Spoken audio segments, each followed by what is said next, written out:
Hi everyone, welcome to week 5 of MKTG3023 Strategic Marketing. This week we're looking at focusing on the customer. So the outline for what we'll be covering today, we'll be looking at identifying markets, customer needs and ethics, market emergence, defining market boundaries, serve market, customer segmentation. So some of these concepts you'll be familiar with, others you won't be. All right, let's get underway. Identifying markets to serve. Of course, being marketing, we should always look at and start off with the customer need. Moving on then to this process here of market emergence, market boundary definition, serve market, and finally customer segmentation.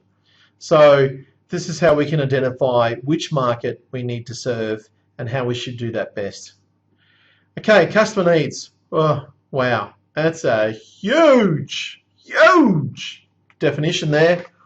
Look, read it, go over it in the textbook, but what you need to understand, of course, again, as I said, marketing should be centered always on the customer. The customer should always be the center of everything we do in marketing. We should start and end with the customer in any marketing process. All this is really essentially saying is exactly that. Okay, so customer needs and ethics. Looking at how we can really manipulate a consumer here using consumer behavior theory. So some of the things you may have learned already in CB, things like guilt, fear, and shame, all can be used in advertising to influence behavior. We can also make people want something which possibly they may not be able to afford. Could be anything. So, but some marketing campaigns are created to really make someone feel guilty or really want a product emotionally. Negative, of course, we've seen that in politics with political marketing. We've seen a lot of use of fear and other negative emotions to try and get you to behave in a certain way. So they can be used in all sorts of things. They've got here as well gym memberships and weight loss products. Put a lot of guilt and shame onto the person if they don't meet a certain profile or stereotype. So in terms of ethics, again, look, this is a really ethical grey area whether you want to go into this or not. To me personally, I do have issues with how people market products on via weight loss or gym memberships because I think it promotes an ideal which is neither realistic or healthy. Okay, fear marketing. The textbook covers an example of a fear campaign and how we can use fear to make a consumer do something. There's a nice road safety video here you can watch and look at.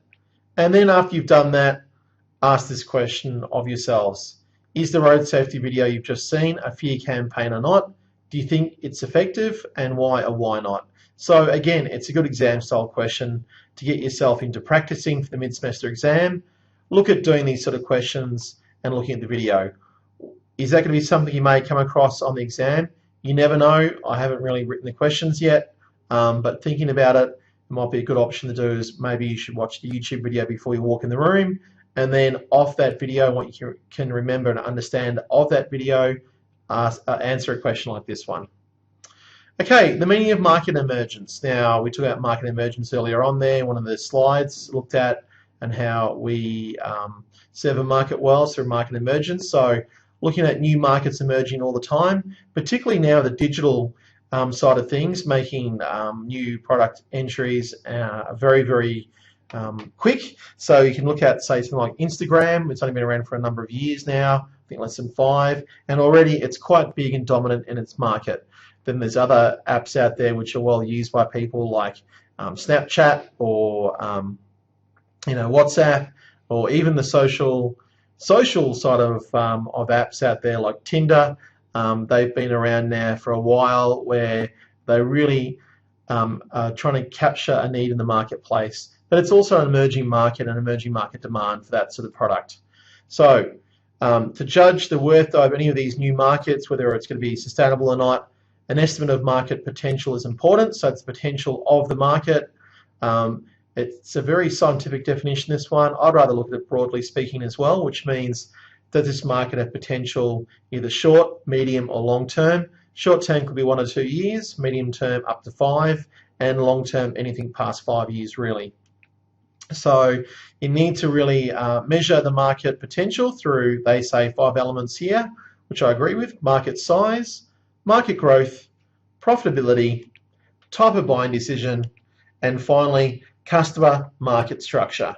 So looking at how you may want to measure a market potential, these are 5 elements indeed you can use to measure that. Again, I'll put this down as a slide to learn for an exam study scenario, and hopefully this will help you out. Okay, defining the market. For how we can define a market, again, can be quite broad. We look at the product characteristics, we look at the brand sales being conducted and by whom, so private or manufacturer. Reference to sales in specific regions. There might be some parts of the world or even locally where a market's very, very big, but where it also could be very, very small. And in terms of a sales target, now I'm not really going along with the book on this one because I'm a marketer, but being out of the US, this textbook will verge now and again into sales territory, where sales is still rivaling marketing for a methodology to use in terms of getting revenue for an organization. Okay, dimensions of a market boundary. Now, establishing a market boundary, it looks like a cocktail glass there with 3 balls in it. Some of you might be thinking M&Ms, maybe not, maybe that's just me, don't know. But looking at dimensions of market boundary, we've got technology, customer function, customer groups, all lead to the establishment of a market boundary. This is important to define because you don't want to go off and chase other markets with your core offering. You really want to focus on just one market, maybe 2 perhaps, but you want to establish the boundaries of a market so you understand and know where it is you should have your marketing efforts focused on. Determining market boundaries, you can look at this nice little function here, which is using a 3-dimensional cell. You can look at this hard enough, you'll go really spacey and go a little bit crazy perhaps, but you can see it's using 3 dimensions here to measure market boundaries, customer groups, technology and functions, which is what we saw before. In this case, you can see different attributes of the market and how it might function in terms of a boundary. Okay, market evolution in 3 dimensions. The 3 dimensions again talked about as per prior slides. We have customer functions here, alternative technologies and customer groups. So what this really is saying is how a market can evolve along one of these dimensions. For example, could be customer function, could be alternative technology, or a customer group. So the market could evolve on 1, 2, or 3 of those different dimensions.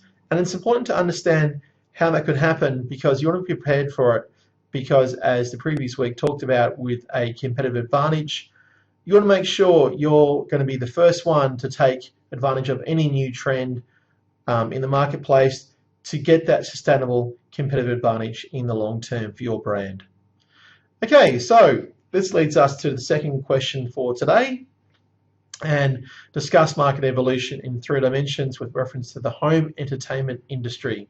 You've got here DVD players. I'm not too sure if anyone still has one of those or not. They could still be around.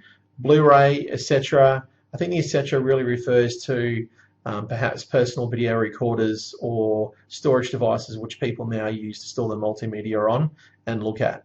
So in terms of a question for this week, look, consider this question. I would not say this is the type of question or content you would find on the mid-semester exam, but it might be worth studying just to make sure you're up with the material for this week.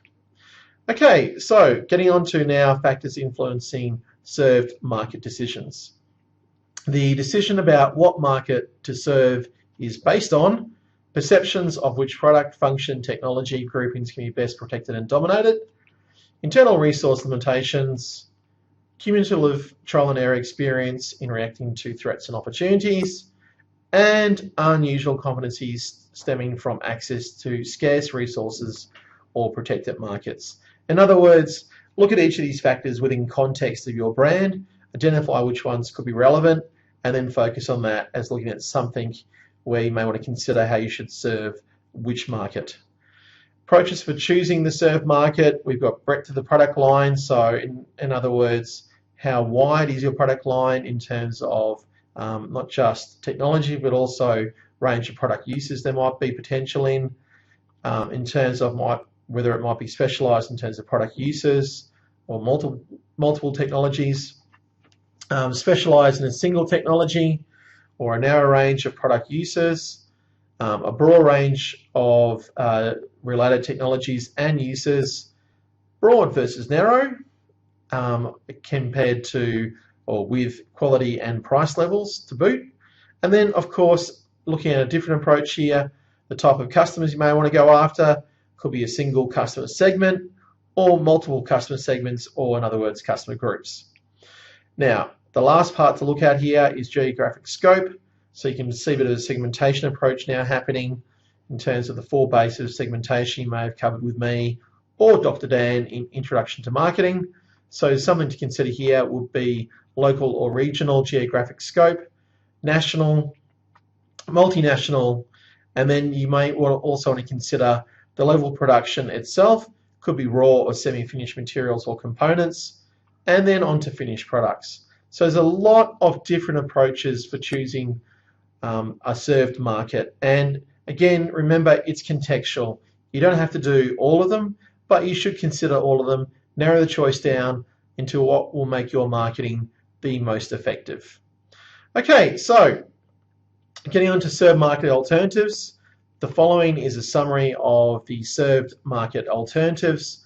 We have product market concentration, product specialization, market specialization, selective specialization, full coverage, and now how do you choose which one to go for? Well, choosing which segment to really go after, you can look at the potential customers and the nature of their needs. You can segment all customers into groups having common requirements and the same value system with respect to the importance of these requirements. So this is covering some material you may have looked at in Introduction to Marketing on segmentation, targeting and positioning. You may want to get back to that information and that material to help you understand it. It gets a little bit hard to understand, I have to admit, in this chapter and in this book. So you may want to go back, rehash your theory there first, and then look at this second. Okay, so looking at how you might want to do something, what market you may want to serve, then you want to make sure that you've got the resources and the capability to actually serve the needs of that market across all the different elements of marketing. They talk here about pricing and place or distribution, so again, that could be something you may want to consider. And looking at, of course, the real world scenario and real world picture, so existing commitments, any legal restrictions, resource commitments as well. So practicality of actually doing segmentation or marketing to that segment you identified. Very important. As I said, this does cover a lot of the Introduction to Marketing theory on this area. So you may want to go back, as I said, and look at this material on your introduction to books. Basis for customer segmentation, we've talked about this already in Introduction to Marketing, but you can see here they've added 5, 6, and 7, which is consumption patterns, perceptual factors, and brand loyalty patterns. Now they can be combined and give you a very, very wide base for customer segmentation. So you can narrow it down, or you can widen the scope to include more customers. But remember, if you do that, you need to make sure that your marketing can be done effectively to a wide number of customer segments. B2B is included here as well for you B2B fans in the room. You can look at that theory there and cover that yourself. Leads us into a third class question for today. Assume you're the marketing manager for a motor vehicle brand selling car for around $45,000. Not bad, nice car. Which basis for customer segmentation will be suitable considerations? So here to answer, help you answer this question, have a look.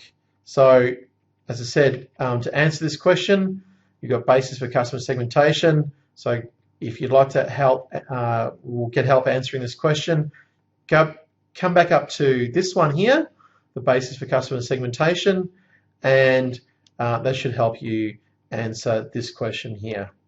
Okay, let's move on to selecting a segment. Once you've identified the segments, which one you want to go for, of course, this is now what we call targeting. So which ones do we target or select? It should be the one where you can actually have the full advantage of any strategy. So one where it's going to be the most effective use of your marketing resources and capabilities, and of course one we can actually market to in itself. And that means the more marketing we can do on and with that segment, it means we can then have a better chance of building a sustainable competitive advantage. Okay, it also must be valid even though imitated. So in other words, you want the segment to be valid even though other people could come along and copy and paste it as well. And here's an example of this process being done. You can see they talk about in the textbook. One way they did it was to look at first-time prospects, novices, sophisticates, as a way of looking at segmentation. So we can see here first-time prospects, novices, sophisticates. So they looked at people based on where they were in the decision-making process. Okay, so changes in segmentation. Market segmentation has definitely undergone a lot of changes of late. There's been a lot more emphasis on segmentation criteria, particularly needs-based segmentation. Now, the book doesn't really talk about it in great detail, but I can tell you, based on from what I talk to with people in practice, that needs-based segmentation has really become quite important over time. More awareness that the basis of segmentation depend upon its purpose. So in other words, what is the whole point of doing a segmentation base? What are we really looking at trying to do or achieve with the end segmentation process? There has also been a move towards letting the data speak for itself and finding segments through data mining. Now, data mining has become very, very wide spread and well used in retail marketing. So if you ever move into that sphere, you'll often find yourself doing a lot of data mining. Financial sector, of course, is another industry where data mining has been done quite well.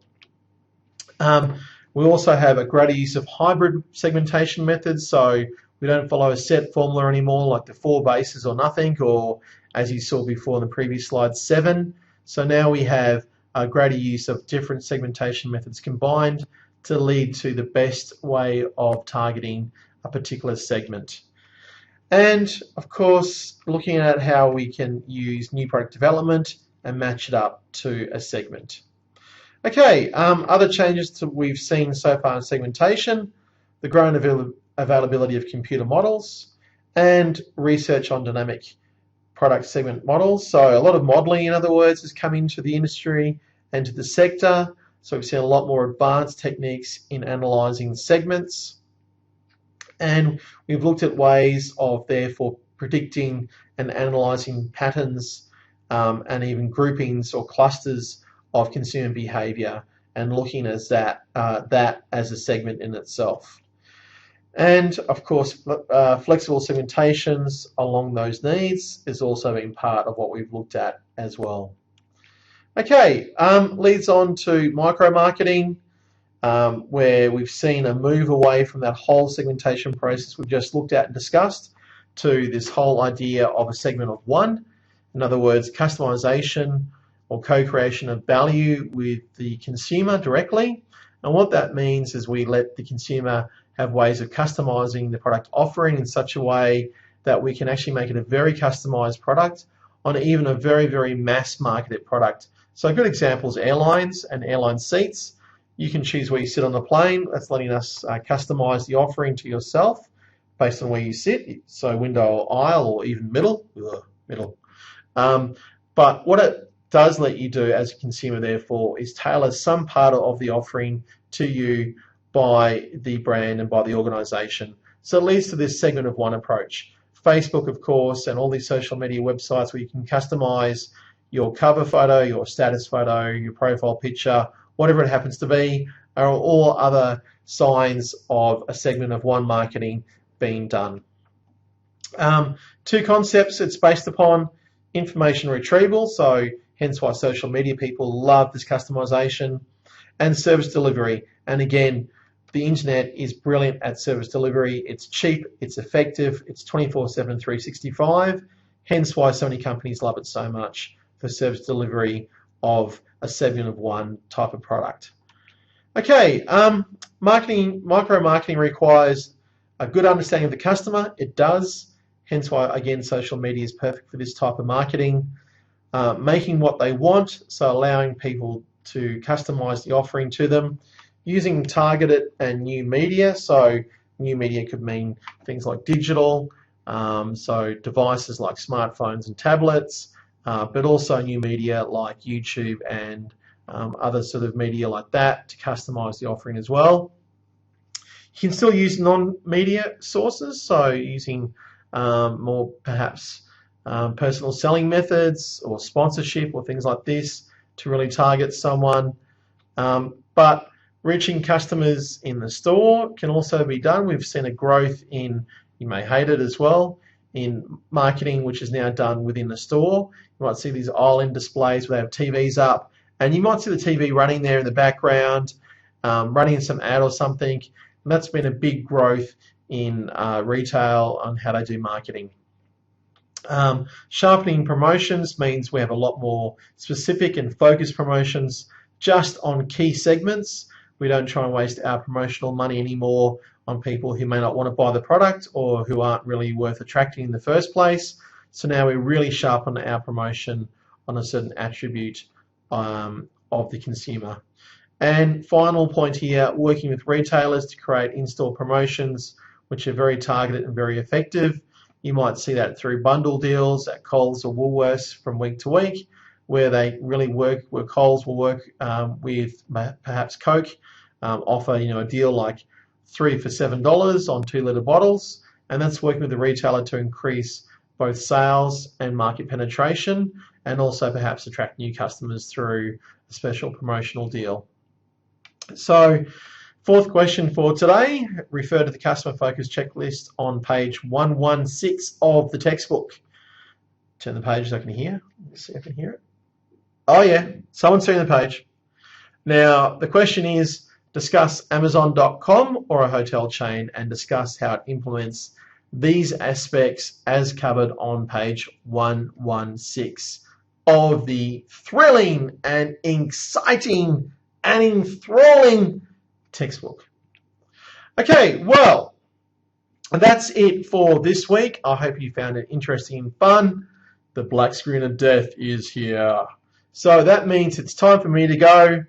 I'm saying goodbye from the ANU Strategic Marketing Recording Studios, located here in the heart of sunny Acton, Canberra. And until next time, see you later. Thanks for listening. Bye-bye for now.